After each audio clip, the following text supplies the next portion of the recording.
जफर भाई तैयार हैं आप? हर तरफ से आप गिर रहे हैं, मतलब चुनाव आयोग भी और आप भी सरकार। देखिए निशाना चुनाव आयोग पर है, लेकिन वो आप पर भी है जफर भाई। सड़कों पर 12 राज्यों में उतरेंगे, रामलीला मैदान में रैली होगी, सुप्रीम कोर्ट में चल रहा है और पार्लियामेंट में भी आएगा महाभियोग। तैयार हैं आप? ऐसा है कि बिहार का रिजल्ट ये बताता है कि वहां की जनता इससे खुश है। एसआईआर एक्सरसाइज जो है उससे जनता संतुष्ट है। जनता ने समझा कि एसआईआर एक्सरसाइज सिर्फ ये एक्सरसाइज है जिसपे शुद्धिकरण चाहिए वोटर लिस्ट की, और वो जरूरी है किसी भी देश के लिए। कोई बाहर से आके नागरिकता हासिल कर ले और आपके रिसोर्सेज के शामिल हो जाए, ये किसी भी देश की जनता को पसंद नहीं आएगा, और इसलिए उसका समर्थन पूरे तौर से हर प्रदेश की जनता देगी, चाहे वो बंगाल हो, चाहे असम हो, चाहे कोई भी प्रदेश हो। अब बात रही कांग्रेस की। कांग्रेस के साथ तो ऐसा हालत हो गया है कि कांग्रेस में अब लोग ये चर्चा करने लगे, ये ऑपोजिशन की एकता की बात करते हैं। कांग्रेस के साथ ऐसा हो गया कि कांग्रेस अपने आप को बिल्कुल अकेला पाएगी। वेस्ट बंगाल में ममता इनके साथ नहीं जाना चाहती है। आप आरजेडी ने देख लिया, डूब गए। अखिलेश यादव डूब गए, और तमिलनाडु में अब वो बिल्कुल अपने आप को दूर कर रहे हैं। तो कांग्रेस की हालत बड़ी खतरनाक है। अब ये इस तरह के मामले को बनाने के लिए कोशिश करते हैं, बट जनता के बीच में ये मामला ही नहीं है।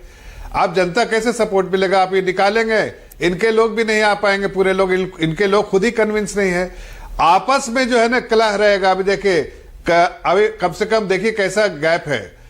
यहां पर ये कह रहे हैं छापरा जी कि अभी कोई ऐसा डिस्कशन नहीं हुआ है। वहीं आपने संदीप दीक्षित जी का दिखा दिया, वहीं आपने दिखा दिया नासिर भाई का, वहीं आपने और लोगों का दिखा दिया। तो हर लोग अपने अपने स्टैंड से चलता है। पार्टी ने और इनको गाइड कौन करता है भाई? अरे भाई गाइड कौन करता? मुझे समझ में नहीं आता कि इलेक्शन के समय आप मलेशिया चले जाते हैं राहुल गांधी जी, इलेक्शन के समय साउथ अमेरिका चले जाते हैं।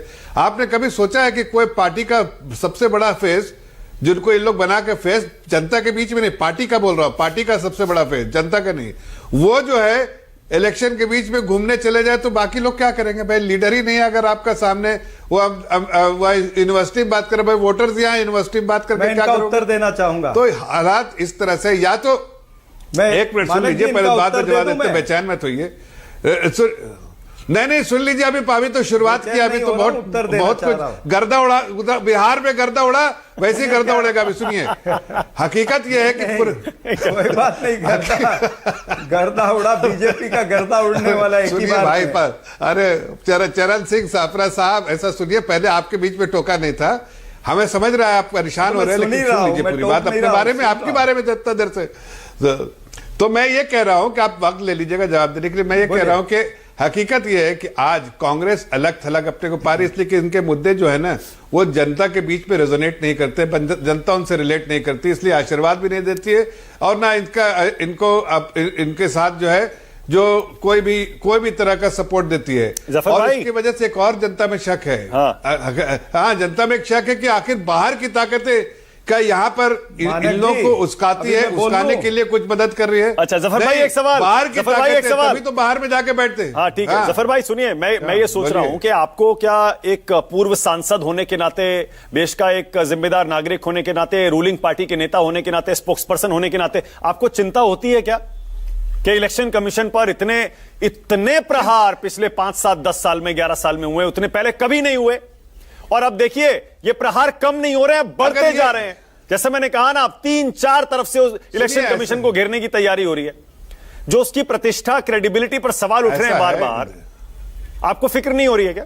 ना, देखिए कौन सवाल उठा रहे हैं? हारे हुए लोग जो जनता के बीच में रिजेक्ट हो गए हैं, नकार दिए गए हैं, वैसे लोग हैं। भाई अंगूर तो खट्टे होते हैं, हमने थोड़ी कहा आज पहली बार, अंगूर शुरू से खट्टे होते हैं हारने वालों के लिए। जो फेल हो जाते हैं अंगूर उनके लिए खट्टे होते हैं। मैं इनको मीठे अंगूर भेजूंगा, सापरा जी को जरा एंजॉय कीजिए, नासिक से भेजूंगा, मीठे मीठे अंगूर खाइए और अच्छे। लेकिन उत्तर दे दूं जनता के बीच में। लेकिन जफर भाई एक सेकंड, जफर भाई 1 मिनट। लेकिन देखिए ये भी सच है, और आशुतोष और विजय त्रिवेदी, मुझे करेक्ट करिएगा वाजपेयी जी अगर मैं गलत हूं तो। मैं उत्तर दे दूं। एक सेकंड सापरा जी, एक सेकंड।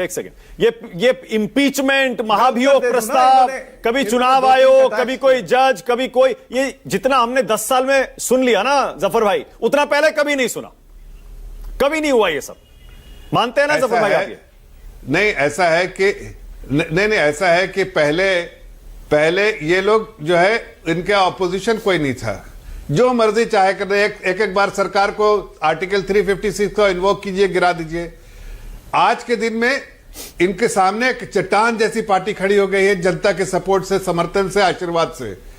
तो इनको दिक्कतें हो रही हैं, इसलिए इस तरह की बातें कर रहे हैं। अभी देखिए, अभी बैठे हुए हैं किशोर तिवारी जी, वो भी इनके साथ नहीं रहेंगे। ममता बनर्जी नहीं है, आरजेडी नहीं है, अखिलेश बाबू नहीं है, तो है कौन? ठीक है, सापरा जी बोलिए, सापरा जी बोलिए, कौन है इनके साथ? हाँ सापरा जी बोलिए। और सही कह रहे हैं जफर भाई, वो अरे सामना का आर्टिकल अभी 2 दिन पहले का वो पढ़ लेंगे तो पता लगेगा कांग्रेस पर कितना हमलावर है आजकल एसएसयूबीटी। बोलिए सापरा जी बोलिए। देखिए, पहले तो इन्होंने जो 2 कटाक्ष किए उस पर मैं उत्तर दे दूं। जो इन्होंने कहा कि राहुल गांधी जी बाहर चले जाते वगैरह वगैरह, मैं इनको बताना चाहूंगा कि ये 9 तारीख की बात कर रहे हैं। 11 को चुनाव था, 9 तारीख को वो मध्य प्रदेश गए थे, अपने संगठन के काम के लिए गए थे। वो ये उसकी चर्चा करते, लेकिन भूल जाते हैं कि जब दिल्ली में बॉम्ब ब्लास्ट होता है तो प्रधानमंत्री भूटान में चले जाते हैं वहां पर बर्थडे मनाने के लिए। जब पुलवामा में हमारे 40 सीआरपीएफ के जवान शहीद होते हैं तब प्रधानमंत्री कॉर्बेट नेशनल पार्क में शूटिंग करा रहे होते हैं, और करीबन 3 घंटे तक प्रधानमंत्री को पता ही नहीं चलता है कि 40 सीआरपीएफ के लोग शहीद हो गए हैं। अब ये हमको न सिखाए। दूसरी बात ये है, और साफ बात है कि अगर निर्वाचन आयोग ये एसआईआर जो करता है, 2 हफ्ते का ये जो एसआईआर है, अब व्याकुल मत होइए ना, मैंने आपको टोका नहीं था, मैंने आपको टोका नहीं था, शांत रहो। अरे भाई, मैंने टोका नहीं था ना, मेरी बात तो हो जाने दो, मेरी बात हो जाने दो। अब परेशान क्यों हो रहे हो? एक सेकंड, सापरा जी 1 सेकंड रुकिएगा। सापरा जी 1 सेकंड रुकिएगा, 1 सेकंड सापरा जी 1 सेकंड।